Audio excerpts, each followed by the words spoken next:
Bonjour à tous. Bonjour à tous. On va attendre que tout le monde puisse rejoindre le webinaire avant de démarrer. Et n'hésitez pas à nous dire si vous nous entendez dans le chat.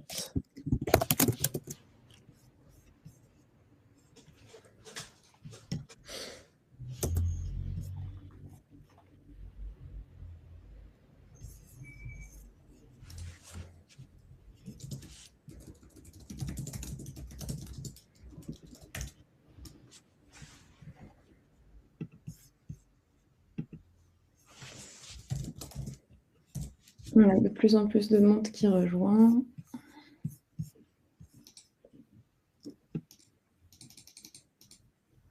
Pour répondre aux questions qui reviennent souvent pendant les webinaires, la session est enregistrée, donc on vous enverra l'enregistrement et les différentes slides, bien sûr, en fin de webinaire.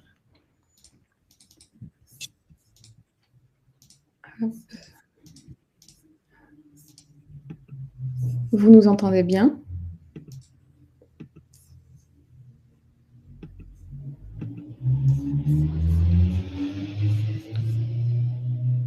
Très bien, merci. On va pouvoir démarrer. Donc, rebonjour à tous. On se retrouve aujourd'hui pour le webinaire ABM sur HubSpot, le plan d'action pour cibler et signer vos comptes stratégiques. On va se présenter rapidement avec Thomas. Je suis Sarah, consultante Revenue Operations chez Markentive depuis un peu plus de 4 ans.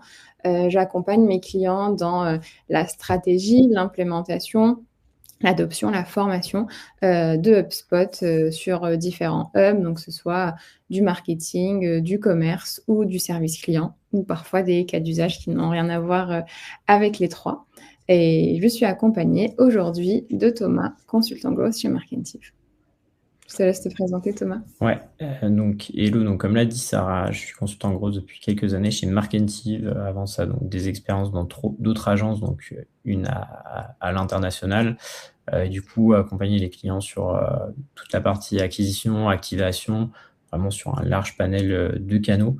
Tout ça aussi en synergie avec le travail de Sarah sur la partie revenu operation, donc avec HubSpot pour tirer le maximum de HubSpot, mais on travaille également sur d'autres CRM, d'autres outils. On n'est pas cantonné uniquement à HubSpot. Tout à fait. Donc, pourquoi on fait un webinaire sur l'ABM aujourd'hui?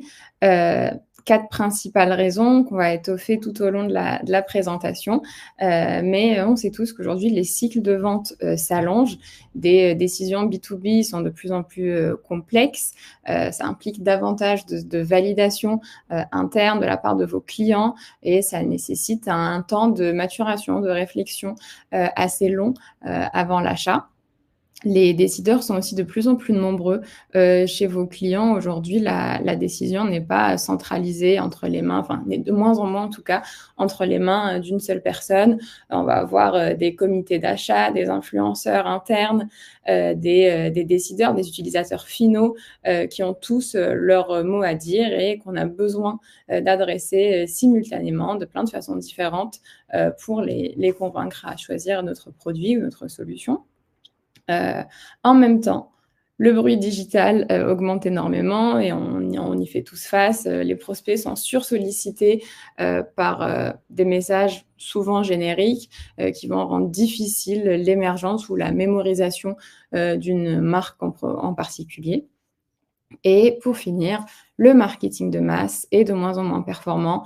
Les approches standardisées vont générer en général moins d'engagement que des approches très personnalisées, comme on va le voir aujourd'hui, et vont peiner à répondre aux enjeux spécifiques de chaque entreprise. Donc aujourd'hui, les entreprises doivent concentrer leurs efforts sur des comptes à fort potentiel, tout en personnalisant leur action de communication, de marketing, pour maximiser l'impact commercial qu'ils auront sur leurs clients. Et donc, c'est tout ce qu'on va voir pendant le webinaire d'aujourd'hui. Je vais laisser Thomas vous présenter rapidement Markentive, le sommaire du webinaire d'aujourd'hui, qui sera principalement sur 2 piliers. Le premier qui sera la configuration de votre stratégie de account-based marketing sur le CRM et le deuxième qui sera l'activation de ces différents comptes qu'on aura identifiés. Donc, comme l'a dit Sarah, je vais vous donner un peu plus de contexte sur qui nous sommes, pour ceux qui ne nous connaîtraient pas encore. Markentive a été fondé en 2013, avec 2 BU en son sein. Donc, chacun, enfin, Sarah et moi, donc on fait partie donc des BU grosses et RevOps. Et on a également un pôle tech qui va vous accompagner sur la partie website, la partie API et pas mal d'autres sujets. En plus, on a 2 UX qui vont également nous accompagner dans le cadre de campagnes grosses, de refonte de websites, pour apporter cette expertise supplémentaire. On est aujourd'hui plus de 70 consultants répartis un petit peu partout en France avec plus de 500 clients accompagnés. On est également intégrateur HubSpot depuis 2013 du coup, avec vraiment le plus haut niveau de partenariat atteint, qui est le niveau élite. On est également donc la première agence HubSpot en France et la 3e dans le monde. Donc, ça nous permet donc c'est grâce à la livraison de projets voilà, de qualité, également l'intégration de pas mal d'autres outils, donc que ce soit vos outils maison ou bien des outils que vous pouvez trouver sur le marché. On a également des partenariats avec voilà, Mojo, Aircall, DealHub que vous connaissez ou que vous utilisez peut-être. Et également, du coup, petit bug dans les slides. Donc, également sur la partie certification, on en a plus donc, de 350 aujourd'hui. Ça nous permet en fait de vous accompagner au mieux sur tous les hubs, que ce soit le hub marketing, le hub sales, service, aussi également toute la partie opérationnelle. Donc, Sarah l'a dit tout à l'heure, que ce soit sur la partie formation, mais également toutes les interconnexions qu'on peut avoir avec les outils. Le but, c'est de rassembler toute votre stack technique sur HubSpot pour avoir une information centralisée. Ici, vous pouvez voir 8 accréditations. On a même eu une 9e récemment. On est la seule agence HubSpot dans le monde à avoir ces 9 accréditations. Là aussi, voilà, qui nous permet aujourd'hui de vous accompagner au mieux sur vos projets d'intégration CRM. Pour finir, et après on va pouvoir passer au vif du sujet, on a aujourd'hui accompagné plus de 500 clients, comme j'ai dit tout à l'heure, plus de 250 déploiements d'outils et plus de 10 ans d'expérience. Et en fait, qu'est-ce qu'on en ressort finalement, on a accompagné vraiment des clients avec des problématiques très très variées, aussi à un niveau national ou bien international sur les problématiques, des contextes d'entreprises différentes, des tailles d'entreprises différentes. Et donc aujourd'hui, ça nous permet aussi d'avoir des bonnes pratiques par secteur, par contexte, par problématique, et d'aller plus vite, d'être le plus efficace et donc vous accompagner encore une fois au mieux dans la résolution de vos problématiques. Et je vais laisser la parole à Sarah pour présenter rapidement le sommaire et commencer le vif de ce webinaire. Merci beaucoup Thomas. Alors comme on disait, il sera principalement sur 2 grandes parties. La première qui sera l'introduction de l'ABM et pourquoi on le met en place. On va voir comment on identifie, on priorise les comptes et comment on configure tout ça dans HubSpot. Et le deuxième volet qui sera présenté par Thomas sera plus sur la partie donc l'engagement de ces comptes, leur activation et comment suivre et optimiser toutes ces performances.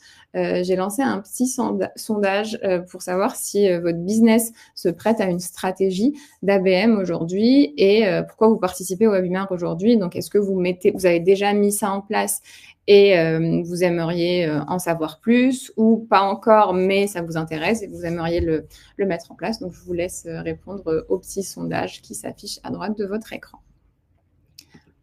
Et je démarre en parallèle. Donc, qu'est-ce que l'ABM et pourquoi le mettre en place? Alors, le Count-Based Marketing, c'est une stratégie où le marketing et l'équipe commerciale vont concentrer leurs ressources sur un ensemble défini de comptes stratégiques avec des actions personnalisées, coordonnées et multicanales. Donc, ils vont cibler les bons comptes, engager les bonnes personnes et toujours mesurer l'impact pour l'optimiser. On va le voir tout au long de la présentation du webinaire d'aujourd'hui. les choses qu'on va mettre en place pour une stratégie d'ABM vont rarement être exactement les bonnes à 100% dès le début. Il va y avoir beaucoup d'itérations, de modifications, d'optimisation pour trouver ce qu'on appelle l'ICP, l'Ideal Customer Profile, et aussi la bonne stratégie, la bonne recette, le bon équilibre de communication, que ce soit marketing ou commercial. Donc, les entreprises vont devoir concentrer leurs efforts sur les comptes qui comptent vraiment. Ils ont d'abord besoin de prioriser. On ne peut pas adresser tout le monde et dire que tout mon portefeuille de prospects dans mon CRM fera partie de ma stratégie d'ABM. Ils vont d'abord identifier et cibler les comptes à fort potentiel pour mieux allouer les ressources en réalité avec les bons efforts marketing et commerciaux et vraiment se concentrer là où l'impact business est au maximum.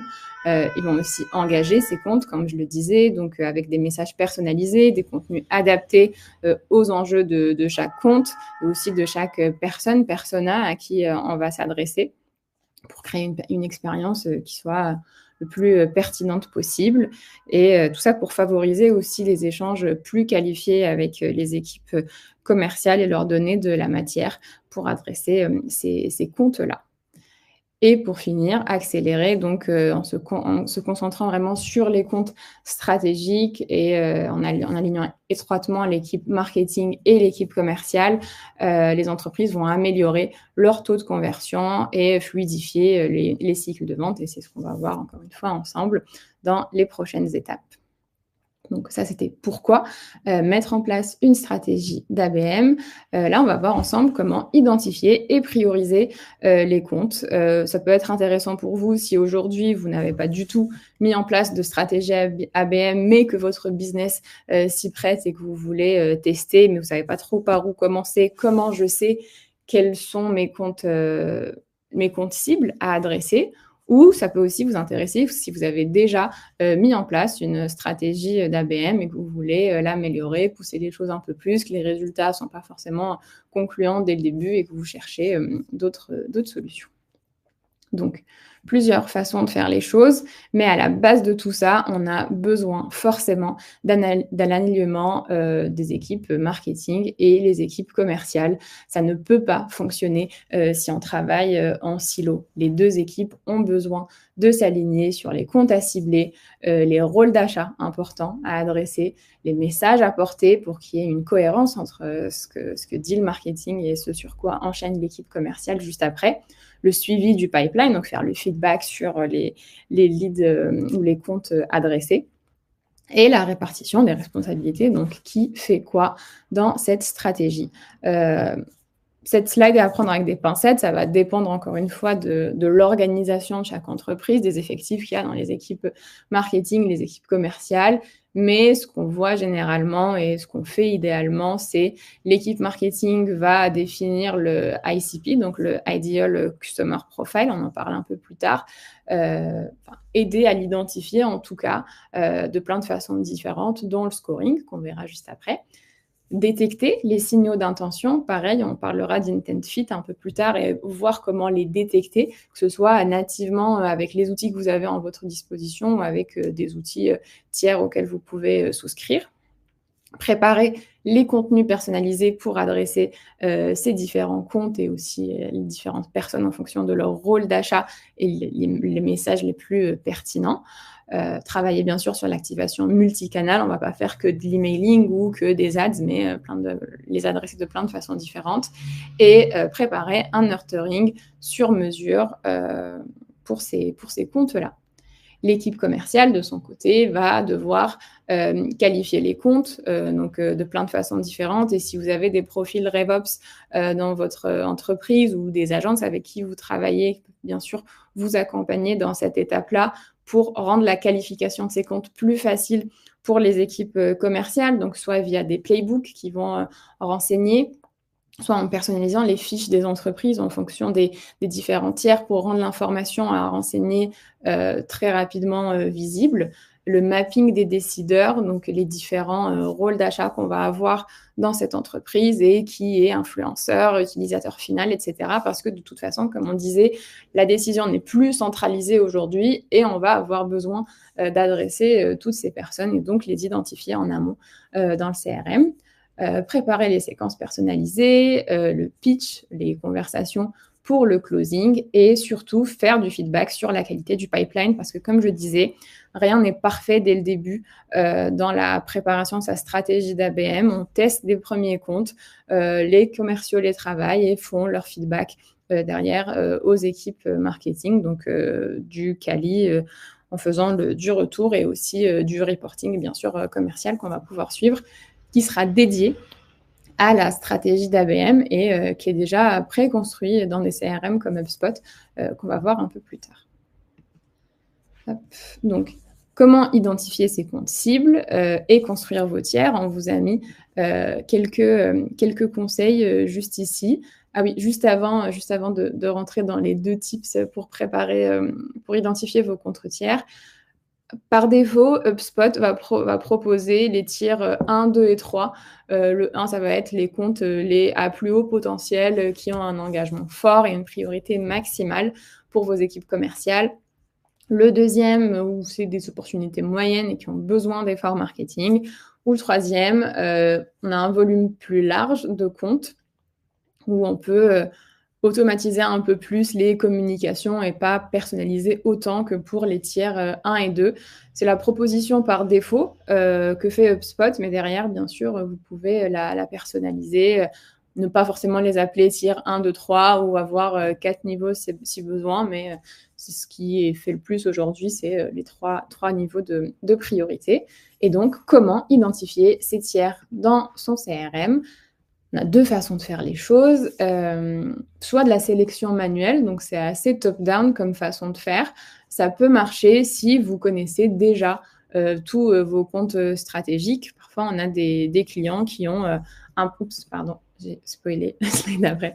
Des comptes stratégiques, donc on a 100 logos à conquérir. Il nous arrive d'avoir des clients qui disent nous, la direction a décidé que ce serait ces logos-là à conquérir parce que c'est des grandes enseignes, des supermarchés, des choses comme ça pour lesquelles on a déjà la solution de préconstruite et donc on adresse ces comptes-là en particulier. Donc là, ça va être assez simple à implémenter sur HubSpot, soit on les coche manuellement, soit on importe la donnée en précisant que ce sera les comptes cibles et en les tiérisant en 1, 2, 3. Mais bon, c'est le cas lorsque vous êtes sur un marché concentré, que le sales ou la direction a une connaissance fine du terrain. Donc, c'est rapide. Comme avantage, c'est assez rapide à mettre en place. L'alignement est immédiat entre sales et marketing parce que de toute façon, il n'y a pas trop de marge de conversation. La cible est assez claire et les comptes clés sont déjà identifiés.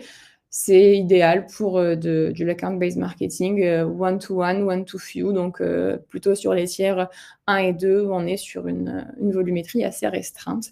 Mais les limites, c'est que c'est subjectif et on peut rater des opportunités latent fit. Donc latent fit, un autre terme marketing. Et ce que ça signifie, c'est que ça va être des comptes qui ne sont pas encore identifiés comme stratégiques pour vous ni pour votre direction, mais qui représentent objectivement un fort potentiel de valeur, même s'il n'y en a pas forcément de signal commercial évident. Mais c'est peut-être des entreprises qui n'achètent pas aujourd'hui, qui ne sont pas forcément, comme je disais, connues par les sales et la direction, mais dans le profil, le contexte, vont correspondre fortement à votre offre. Donc, si on se limite à de la sélection manuelle, on va rater potentiellement ces comptes-là. Donc ça, c'était la première option, la sélection manuelle des comptes cibles directement dans le CRM. La deuxième option, c'est le scoring d'entreprise qui est permis aujourd'hui par le CRM HubSpot. C'est idéal si vous avez un pipeline large, un portefeuille large, vous voulez systématiser la priorisation des comptes, déjà identifier les comptes cibles, mais aussi automatiser le tiering de ces comptes-là. Vous avez besoin d'identifier les comptes à potentiel parmi des milliers. Donc, c'est pas comme dans le premier cas où on a des logos clairs à adresser, là, on a énormément de marge de manœuvre. Les avantages, c'est que c'est objectif et scalable. Ce sera de la data qui va décider de ça. Ça détecte des comptes qui passent potentiellement sous le radar et ça permet, comme je disais, de classer des tiers automatiquement. On en parle dans la slide d'après. Les limites, c'est que ça doit être bien construit, ça prend aussi du temps à être mis en place. C'est pas quelque chose qu'on implémente en 1 heure ou 2 et ça demande une maintenance, comme je disais. Il y a beaucoup d'itérations, surtout dans le scoring. La première matrice qu'on formule et qu'on implémente est rarement la bonne. On a besoin de faire des allers-retours avec les équipes commerciales qui vont nous dire celui-ci a été beaucoup trop bien scoré alors qu'il ne le fallait pas, celui-ci avait un faible score alors qu'il a un fort potentiel, etc. Donc, c'est ces échanges qui vont faire qu'on va devoir maintenir, retravailler le scoring jusqu'à avoir la recette idéale, la matrice idéale pour identifier ces comptes cibles. Je vous ai donné quelques tips ici. Juste avant ça. L'idéal, en réalité, c'est de ne pas se limiter que sur la première façon donc, de scorer manuellement, ni sur la deuxième que de faire que du scoring, mais d'utiliser les deux, combiner les deux si vous pouvez, parce que la sélection manuelle va vous faire gagner du temps pour sélectionner au moins les premiers comptes stratégiques et le scoring va vous permettre d'élargir et prioriser de façon intelligente les différentes opportunités. Donc, en réalité, le mix des deux va faire une priorisation de comptes cibles pragmatiques et gérés par la donnée si on est sur du scoring. Je vous ai préparé donc quelques tips pour construire votre scoring.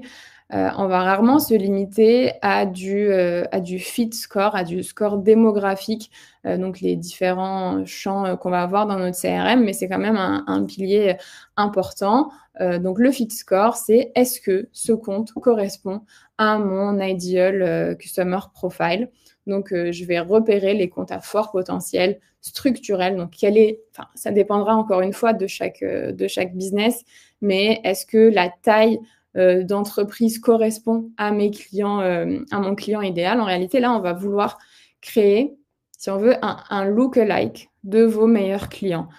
Est-ce que la taille ressemble à mes clients idéaux ou mes clients avec qui je réalise le plus de chiffre d'affaires, par exemple?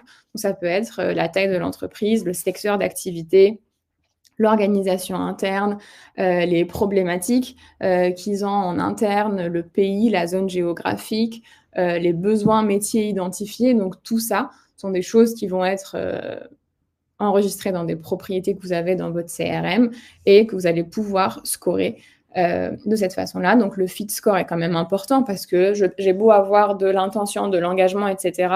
Si la partie structurelle, si ce n'est pas le bon marché, la bonne zone géographique, le bon secteur d'activité, ça ne va pas m'intéresser. Donc, c'est un premier pilier à scorer.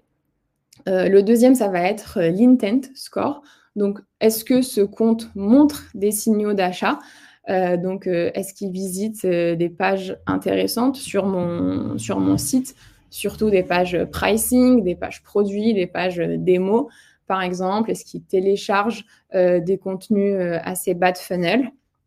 Et ça, c'est vraiment ce qui est natif dans votre CRM. Après, l'intent, vous pouvez le pousser encore plus loin avec des outils d'intent data qui vont vous permettre d'identifier les entreprises qui montrent des signaux qui vont montrer un intérêt actif pour une problématique en particulier, une solution en particulier, une catégorie de produits, avant tout contact commercial.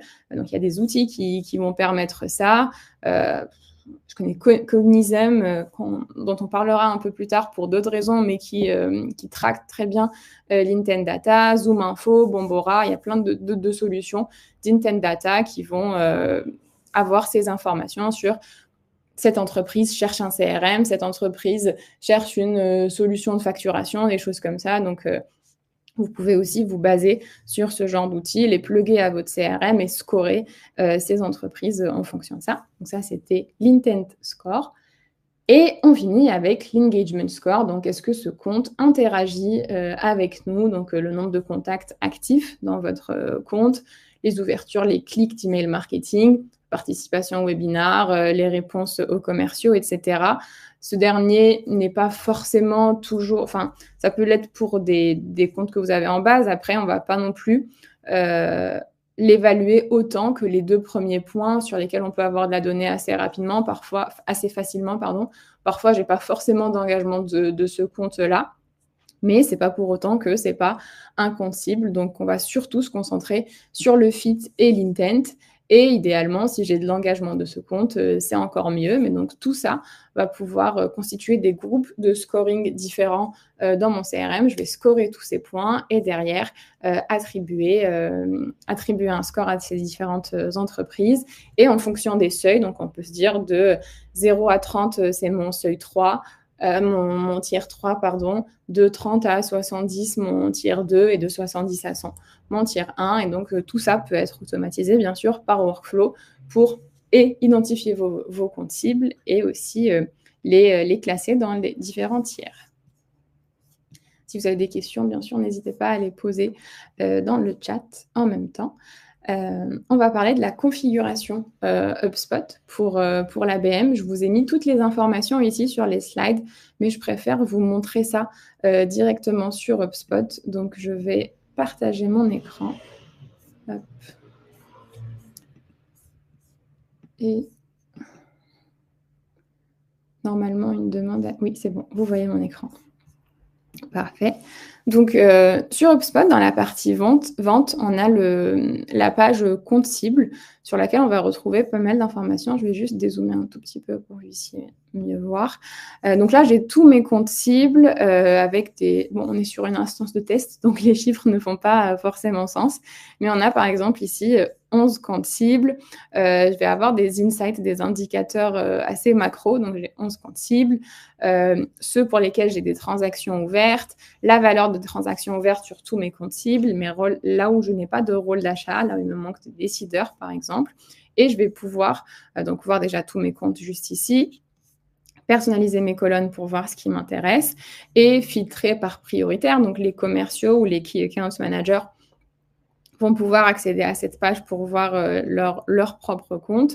Et à chaque fois qu'on filtre, les indicateurs vont aussi se mettre à jour. Donc, si je veux voir uniquement les performances de mon niveau 1 ou mon tier 1, en filtrant, mes chiffres, mes indicateurs vont se mettre à jour à chaque fois. Je vais aussi pouvoir voir les comptes qui correspondent à ce tiers en particulier. Je peux construire, comme partout ailleurs dans le CRM, des vues filtrées, donc les comptes où je n'ai pas de décisionnaire, ceux où je n'ai pas d'activité, où je n'ai pas de transaction, pour pouvoir les travailler à chaque fois. Donc là, c'est l'overview, la vue d'ensemble de mes comptes clés, mes comptes cibles, et je peux ouvrir une entreprise en particulier pour voir ce à quoi ressemble un compte cible. Tout ça est personnalisable, bien sûr, vous pouvez personnaliser tout l'affichage, enfin les administrateurs en tout cas peuvent personnaliser cet affichage-là. Donc là, si j'ouvre l'entreprise Marketive, je vois que c'est mon tier 1, je vois le propriétaire de l'entreprise. Ici, j'ai quelques infos. Donc ce mois, j'ai 2 contacts, donc moins que le mois dernier, et d'autres informations juste ici, et en comparaison toujours avec la période d'avant. J'ai un résumé brise, mais dont je vous parlerai un peu plus tard. Des informations clés sur l'entreprise qu'on peut personnaliser encore une fois, les différentes opportunités commerciales associées et les différentes parties prenantes au sein de cette entreprise, mais les activités que j'ai avec chacune. J'ai une tâche pour Sarah, un email pour Caroline, un appel pour Maëlie, etc. Cette même partie-là des parties prenantes, on peut la retrouver de façon un peu plus poussée dans la partie groupe d'achat. On parlera des rôles d'achat un peu plus tard, mais ici, par exemple, je vais pouvoir voir au sein de Marketive, encore une fois, les rôles de chacun. Donc, je sais que Sarah est utilisatrice finale, Caroline responsable du budget, je connais mes défenseurs, mes bloqueurs, etc. Et je vais pouvoir les adresser différemment, déjà si je suis dans l'équipe marketing, mais aussi avoir plus de contexte si je suis dans l'équipe commerciale, qui je dois adresser avec quel discours. Je vois aussi de l'activité un peu condensée de toute l'entreprise que je peux filtrer sur les emails, les appels, etc. Et grâce à l'agent de recherche d'entreprise, je peux aussi lancer des recherches poussées sur cette entreprise-là en cliquant sur la recherche de l'agent Breeze. Là, j'ai vraiment énormément de contexte et ça va surtout aider les équipes commerciales pour avoir une vue d'ensemble de l'entreprise, mais assez poussée, que ce soit des informations du marché. Donc, ici, par exemple, on a une présentation de Markentive, son site web, ses valeurs, les opportunités professionnelles de l'entreprise, les produits, ce qu'elle offre, le résumé de son blog, l'engagement. Bon, on va lire bien sûr ce qui nous intéresse en tant que commercial, mais ça nous donne énormément de billes. Et j'ai aussi du contexte sur ce que j'ai dans le CRM, mes activités qu'il y a dans le CRM, donc les résumés des différents appels, les emails, les notes qui ont été laissées sur une entreprise. Donc, si c'est un compte qui existe depuis très longtemps, ça me donne pas mal de contexte. Si je suis un nouveau key account manager sur cette entreprise et que je veux avoir une vue d'ensemble sans pour autant scroller et voir toutes les informations, l'agent Breeze de recherche d'entreprise va me donner énormément d'informations. Là, après, l'agent, on le configure vraiment comme on veut et on peut lui ajouter énormément de sources. Là, je l'ai autorisé à chercher sur Internet les informations de Markentive et ce que j'ai dans le CRM, donc mes notes, mes appels, mes emails, etc. Mais on peut lui plugger énormément de sources d'informations. Vous pouvez lui connecter SEMrush, plein d'autres outils, des bases de connaissances, etc. pour vous sortir encore plus de contexte et pousser les choses davantage. Donc, ça donne vraiment beaucoup d'informations pour l'équipe commerciale. Voilà pour ça. On reviendra après dans la dernière partie de la présentation sur la partie analyse. Je vais me remettre sur la présentation. Hop.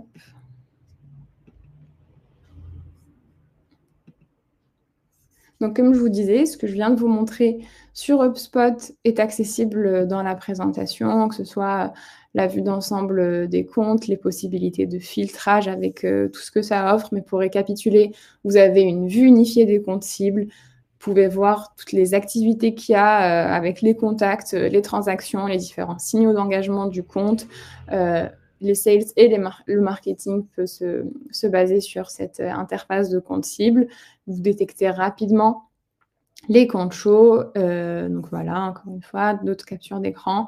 Et si vous n'utilisez pas du tout les agents Breeze ou l'IA dans HubSpot, je pense que le Company Research Agent, donc le bot de l'agent de recherche d'entreprise, peut être très intéressant pour vos équipes commerciales dans un premier temps, donc ils lancent des recherches et ont pas mal de contexte, comme je disais, que ce soit sur Internet ou le contexte qu'il y a directement dans votre compte HubSpot. C'est vraiment idéal pour qualifier rapidement les entreprises, avoir énormément de contexte dès le début. Donc, on a fait le tour avec la partie setup sur HubSpot. Donc, on a parlé de l'ABM, pourquoi le mettre en place, comment le mettre en place et comment naviguer la partie compte cible dans HubSpot. Et je vais passer la main à Thomas qui va nous parler de la façon dont on va engager ces différents comptes et les adresser. Merci Sarah. Donc, pour introduire, on va essayer d'aller sur des parties assez activables finalement. On va prendre l'ABM dans le sens de l'engagement et on va commencer par adopter la bonne stratégie. Donc en ABM, en fait, on peut avoir différentes approches. On va avoir une approche très très personnalisée, presque artisanale avec le one-to-one et le one-to-many, on va davantage faire des emails plus génériques. On va s'éloigner un petit peu de cette approche ABM. Et du coup, par rapport au choix de l'approche, donc déjà, il faut savoir que toutes ces approches peuvent coexister au sein de la même stratégie. On peut faire du one-to-one ciblé sur vos comptes prioritaires. Donc là aussi, par rapport peut-être au niveau de personnalisation que vous allez vouloir apporter, ça va forcément dépendre des cibles que vous voulez toucher. Tous les canaux ne vont pas être forcément intéressants pour toutes les cibles et ça dépend de votre secteur également. Et aussi du temps, des ressources que vous avez en interne pour développer cette stratégie. Si en fait l'ABM, donc le fait de personnaliser des contenus, va prendre du temps sur des choses très très artisanales. On va même pouvoir, pour donner un exemple, par exemple envoyer un peu des cadeaux physiques ou bien un peu des lettres personnalisées destinées à des cibles précises dans l'entreprise. Et il va falloir aussi mesurer le temps que ça va vous prendre par rapport à l'impact que vous allez pouvoir avoir et au potentiel, en fait, en termes de montant d'opportunités. Et donc, mettre tout ça, enfin, essayer de réfléchir à tout ça en amont, ça va vraiment vous orienter vers, OK, quels canaux je vais utiliser, et comment je vais, déployer ma stratégie ABM. Et là, pour donner un autre exemple du coup, pour la one to many par exemple, on va être là sur des campagnes, qui vont avoir tendance à générer davantage de volume parce que la partie artisanale, il faut se dire que, on va plus personnaliser, donc envoyer souvent moins de volume parce que, personnalisation et volume, c'est souvent compliqué. Donc voilà, il peut y avoir en tout cas ces 2 stratégies, enfin ces 2 approches en même temps ou même ces 3 approches en même temps. Ou bien vous pouvez vous concentrer uniquement sur du one to one, parce que vous allez avoir une approche ABM vraiment sur votre top compte. Ça, c'est vraiment possible également. Maintenant que vous avez choisi votre approche, le but, ça va être d'avoir le maximum de points de contact au sein de ces entreprises. Donc peut-être que vous avez déjà, la majorité des contacts au sein de votre CRM. À ce moment-là, ça va vous faciliter les choses. Par contre, si vous avez besoin d'embaser davantage de contacts, vous allez pouvoir utiliser des outils, qu'on appelle des outils de scrapping, qui vont s'intégrer, plus ou moins bien avec HubSpot. Ou même avec d'autres CRM si vous utilisez d'autres CRM. Et vous allez pouvoir utiliser donc des outils assez simples. En fait, ça va dépendre là aussi du niveau de personnalisation que vous allez avoir. Ça fait écho au point précédent. On va utiliser par exemple un outil comme Yemlist, qui est un outil, pour ceux qui ne connaissent pas, d'outbound. Donc on va pouvoir automatiser des emails sales, et des profils LinkedIn. On va pouvoir, envoyer du coup scraper au sein de ce même outil et envoyer les séquences d'un même bloc et faire remonter tout ça dans HubSpot. On a aussi Cognism, que Sarah en a parlé tout à l'heure, qui va être un petit peu plus poussé sur la partie scrapping. On va pouvoir avoir davantage d'intent data, elle en parlait tout à l'heure. Par exemple, c'est, si jamais vous avez, le mot-clé d'une solution, par exemple, vous pouvez, l'écrire du coup dans Cognism et il va pouvoir vous dire: «OK, il y a telle entreprise qui recherche ce type de mot-clé». Donc ça, c'est un peu le niveau 1, et le fait de le connecter à HubSpot, ça va vraiment vous faciliter la vie.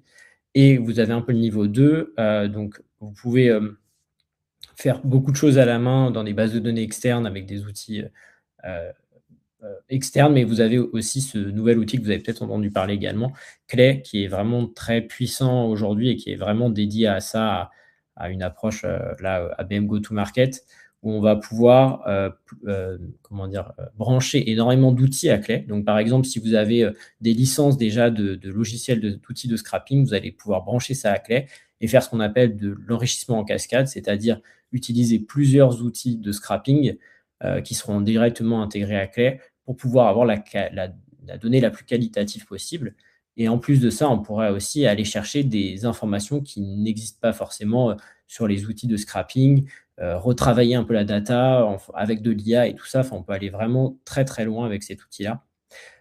Et pour donner peut-être un exemple, sur le secteur, par exemple, des mairies, un marché, donc du coup, sur le marché public, là, de scraper, via, Lemlist ou Cognism, donc qui se base sur, du LinkedIn, on va pas forcément avoir énormément de profils.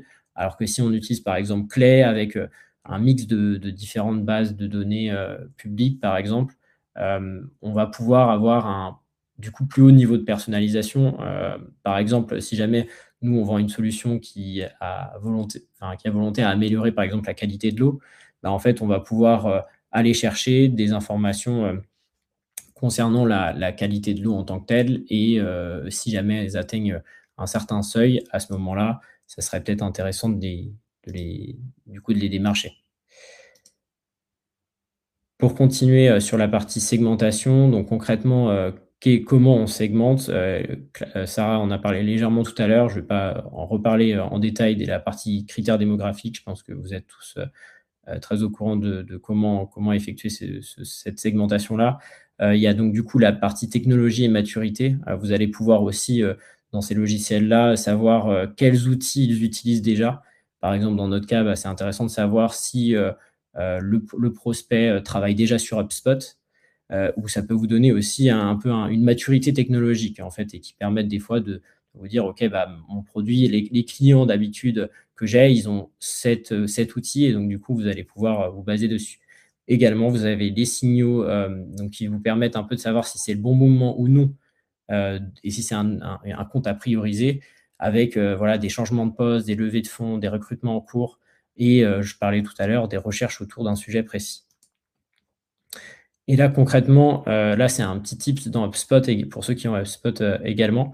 Vous avez peut-être aujourd'hui, donc déjà dans votre base de données, beaucoup de job titles, enfin de contacts avec des job titles très différents les uns des autres, et une segmentation, assez moyenne.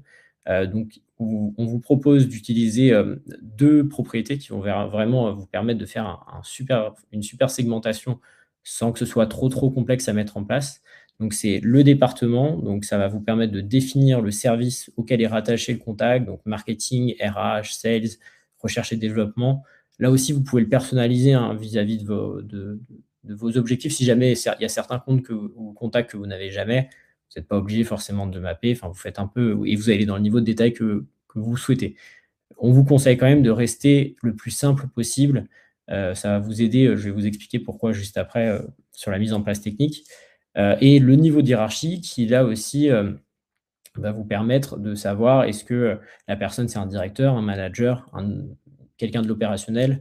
Là aussi, souvent ça suffit d'avoir ces 3 niveaux de hiérarchie, mais vous pouvez ajouter des niveaux de hiérarchie un peu distincts, VP, ce genre de choses qui permettent d'avoir, une granularité, supplémentaire.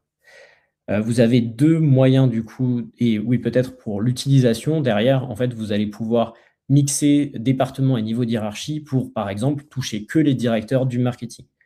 Et donc, que ce soit pour même pour vos emails marketing, hein, pas que dans la partie ABM, ça va vous aider, mais aussi, sur notre stratégie ABM, vous allez avoir quelque chose d'utilisable aussi sur du long terme, et pas avoir à forcément, modifier à chaque fois vos critères de segmentation. Donc vous avez 2 moyens de segmentation, via workflow. Donc là, du coup, il va falloir un peu mapper tous les job titles, que vous pouvez avoir, pour les profils que vous avez en base. Donc, mettons, on va prendre le cas avec, un CMO. Donc on va se baser sur le job title et on va dire si le job title contient CMO, alors on va le mettre dans le marketing et on va le mettre dans directeur. Donc c'est ça la logique. Donc ça va demander du coup un travail de un peu mapping de tous les mots-clés qu'on peut avoir, et ça ne permet pas non plus de couvrir souvent tous les job titles. On a toujours des job titles qui sont un peu, spécifiques, qui contiennent aussi, des fois 2, par exemple VP et CMO, ce genre de choses, et si on a une granularité trop forte, bah, en fait, ça va le mettre dans la mauvaise case. Mais par contre, ce qui est intéressant, c'est qu'on est déjà donc c'est gratuit dans le sens où c'est vraiment un workflow tout simple, et on va pouvoir, avoir une vraie prévisibilité dans, la sortie, parce que, bah, vous maîtrisez tous les mots-clés que vous allez pouvoir mettre. Et on a également une autre possibilité qui est peut-être un peu, plus simple dans la mise en place, c'est via un prompt qui va être custom. Donc on utilise tout ça, c'est intégré à HubSpot directement et c'est assez simple à mettre en place.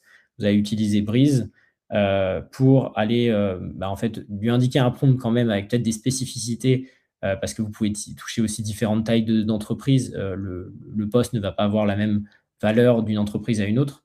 Lui donner donc un prompt qui explique tout ça, et derrière, c'est lui qui va faire ce classement-là. Bon, la problématique principale, ça va être le coût, et aussi des fois, les hallucinations ou l'imprévisibilité dans les résultats. Maintenant pour, la partie vraiment, campagne, là aussi ça va dépendre. Tout à l'heure, on a vu de l'approche. Là, je vous donne un exemple de plan d'engagement assez simple en 4 étapes. On peut avoir, donc par exemple comme étape 1, un warm-up de la cible. Donc on va, utiliser une campagne LinkedIn Ads qui va être, ciblée, sur les personnes qu'on va derrière toucher en outbound, avec une campagne plutôt orientée notoriété.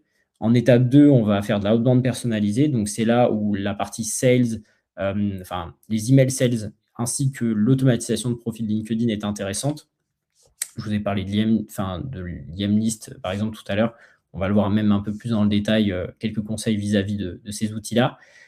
Puis un call contextualisé, avec la data qui va qu'on va pouvoir récupérer via HubSpot. Sarah en montrait un petit peu tout à l'heure. On peut l'avoir aussi via d'autres outils, enfin via les outils que vous utilisez également. Et le marketing, enfin les emails marketing qui vont servir là, si jamais, par exemple, la personne va être recontactée, mais plus tard, ou bien on n'a pas réussi à avoir son numéro de téléphone. À ce moment-là, on va essayer de détecter un intérêt en envoyant des contenus à valeur ajoutée, voilà, personnalisés là aussi. Pour chauffer, vos leads, avec LinkedIn Ads, là aussi, on a, une technique à vous donner. Pour ceux qui ne savent pas, il y a la possibilité de synchroniser vos audiences, donc vos listes de contacts ou d'entreprises directement, via une intégration native avec LinkedIn Ads. Donc ça va vous permettre de vraiment avoir, par exemple, je ne sais pas, une liste, sectorielle ou bien, tous vos tiers 1 qui vont être automatiquement, transférés dans LinkedIn. Et ça va éviter en fait d'utiliser un budget qui ne va pas être concentré sur vos cibles. Donc ça va être vraiment là, on va être encore une fois dans le côté, personnalisation, optimisation, pour éviter de taper des fois trop large et de plutôt, viser ici, la précision. On va aussi privilégier ici des contenus plutôt top of funnel avec, une forte fréquence, de répétition pour vraiment rester en tête de vos cibles. Pour la partie outbound, ici, l'objectif, c'est vraiment la personnalisation, pas forcément, faire, énormément de volume, surtout quand on est en one to one, et d'utiliser, 2 canaux, donc email, sales et LinkedIn qui fonctionnent, très bien, les 2 en même temps, en essayant de créer des synergies entre ces 2 canaux-là. Et vous avez différents outils qui vous permettent de le faire. Vous avez donc la partie HubSpot Sales Sequence. Donc ici, ça va être intégré directement à HubSpot. D'un point de vue automatisation, on va peut-être être un peu plus limité que sur d'autres outils et vous allez devoir manuellement du coup envoyer des messages LinkedIn. Vous n'allez pas avoir d'automatisation. Si vous voulez l'automatisation, à ce moment-là, ça va être davantage des outils comme l'IMList, la grosse machine. C'est pas exhaustif, il y a beaucoup d'autres outils qui existent sur le marché. Aujourd'hui, on utilise principalement ces deux-là parce qu'ils vont avoir une très bonne intégration avec HubSpot. Et ça, c'est important pour déclencher, par exemple, un workflow ou une tâche ou quelque chose en fonction de, par exemple, si une personne a ouvert un email, a cliqué sur un contenu. Et ça, le fait que ce soit connecté à HubSpot, c'est hyper important.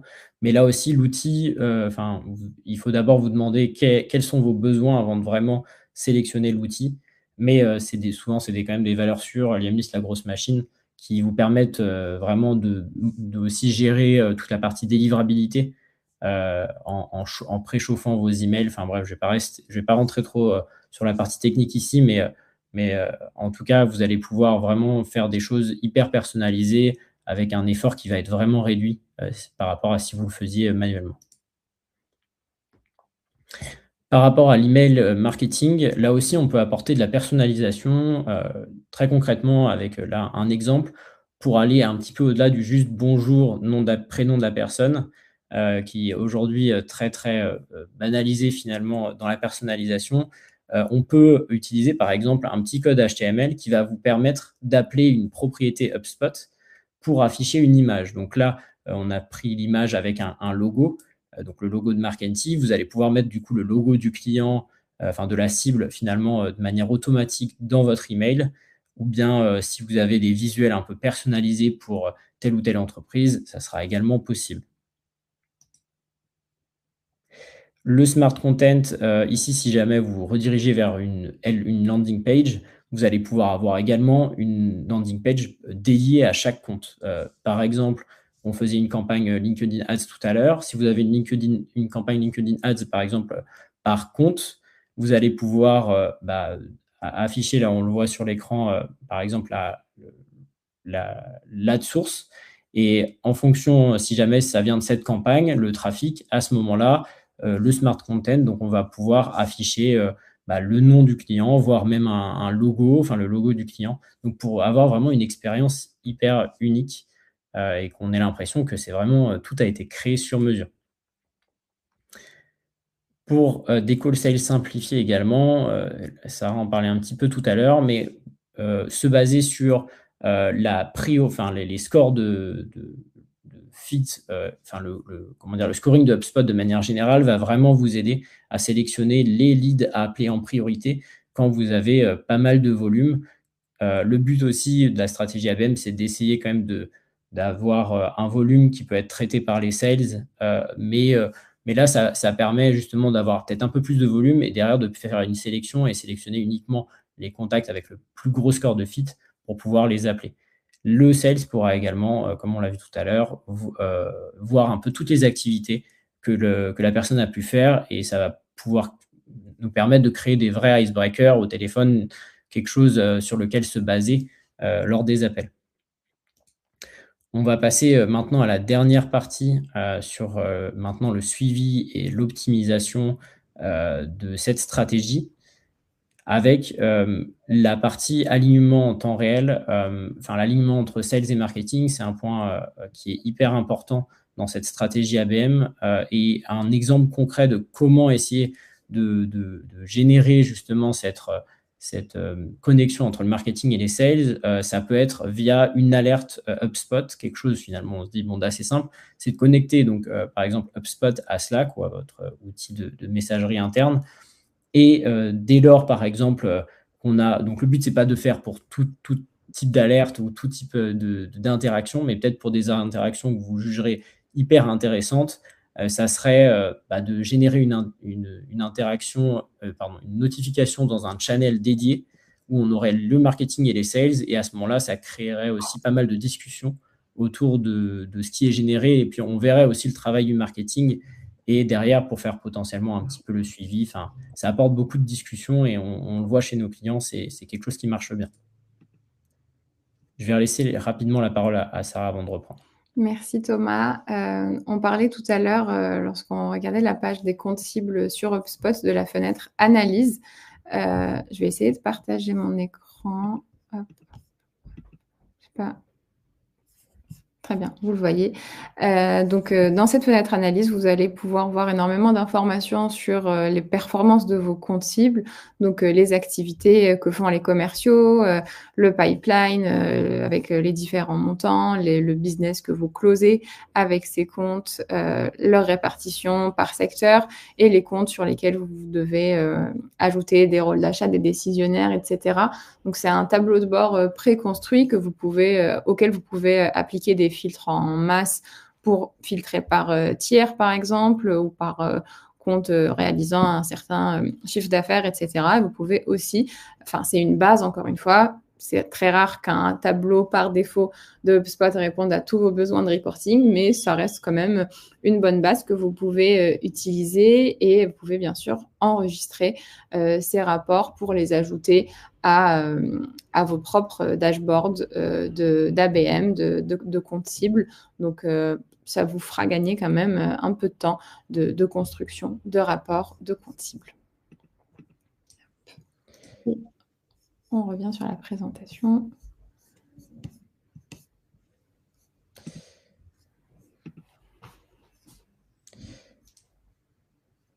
Et donc, du coup, pour terminer donc cette partie suivie, on a aussi la possibilité, donc aujourd'hui dans HubSpot, on a un tracking natif qui n'est pas le plus efficace. Et donc, ce qui peut être vraiment intéressant, mais là, c'est vraiment peut-être plus pour aller plus loin. Dans un premier temps, ça n'a pas trop d'intérêt de faire ce travail-là, mais c'est d'utiliser en fait ce qu'on appelle un tracking donc, qui va être custom, en utilisant des propriétés custom là aussi. Et un tracking qui va être hybride, qui va se baser sur des paramètres UTM ainsi que des activités CRM. Pour derrière, le but, ça va être en fait de comprendre un peu donc les canaux, par exemple, qui fonctionnent le plus, les synergies qu'on peut avoir, parce que, par exemple, on peut avoir un canal sales, donc des email sales qui peuvent vraiment convertir d'un point de vue meeting. Mais par contre, on peut se dire aussi que finalement, à chaque fois qu'on arrive à closer quelque chose, il y a toujours eu un email marketing sur lequel la personne a interagi. Et donc, du coup, ça va de détecter en fait des canaux qui fonctionnent bien et qui sont assez présents à chaque fois lors des deals et justement de ne pas enlever ces canaux-là. Donc je pense qu'on est allé au bout de ce webinar. On vous propose également, pour aller plus loin, on vous a mis quelques petites, hop, le temps que ça charge. Oui, si jamais vous voulez aller plus loin, vous avez des questions, vous pourrez nous contacter directement, donc via le lien qui sera sur la présentation ou bien, directement en nous contactant, moi, Sarah ou bien, quelqu'un d'autre de l'équipe, de Markentive.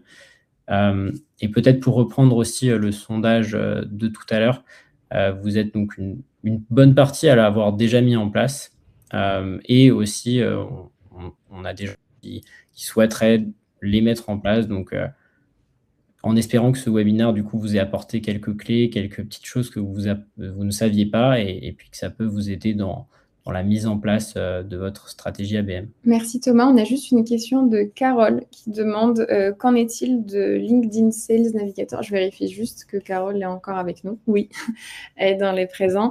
En effet, on n'a quasiment pas parlé, Carole, mais LinkedIn Sales Navigator, si vous l'avez, c'est vraiment idéal.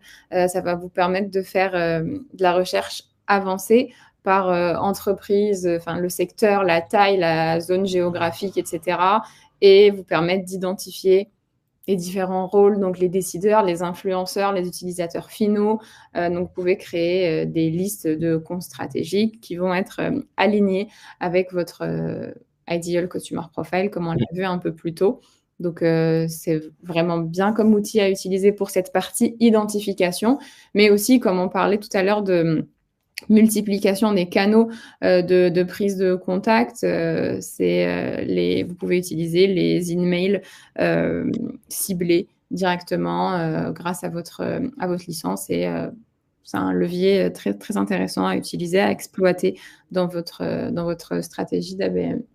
Et également, justement, ce qui est hyper intéressant avec LinkedIn Sales Navigator, c'est que certains outils, je pense à Cognis par exemple, des fois, au niveau des possibilités de ciblage, de segmentation finalement lors du scrapping, les critères sont assez peut-être compliqués à mettre en place. Avec Sales Navigator, on a vraiment beaucoup plus de détails et c'est là où vraiment la data est la mieux segmentée. Et donc, n'hésitez pas à utiliser LinkedIn Sales Navigator si vous avez en fait des comptes pour déjà pré-segmenter, vous faire des listes de contacts, de listes d'entreprises. Et derrière, la majorité des outils de scrapping, je pense à Liamlist, à Cognism, là encore, vous allez pouvoir directement, vous allez souvent avoir des extensions Chrome qui vont vous permettre d'extraire en fait vos listes. Et donc, du coup, ça sera beaucoup plus facile. Et comme ça, peu importe l'outil que vous allez utiliser, vous aurez toujours un peu la même interface.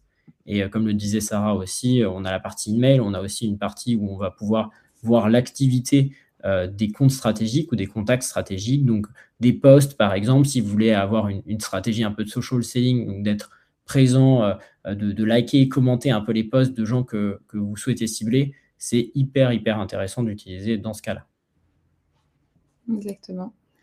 Merci Thomas, merci Carole pour ta question. On reste aussi joignable sur LinkedIn ou par mail si vous avez d'autres questions ou si vous souhaitez être accompagné par Markentive dans votre soit optimisation de votre stratégie actuelle d'ABM ou la découverte et la mise en place d'une telle stratégie ou n'importe quel autre process sur votre CRM. Merci à tous, bonne journée. Merci pour votre participation. Au revoir. Au revoir.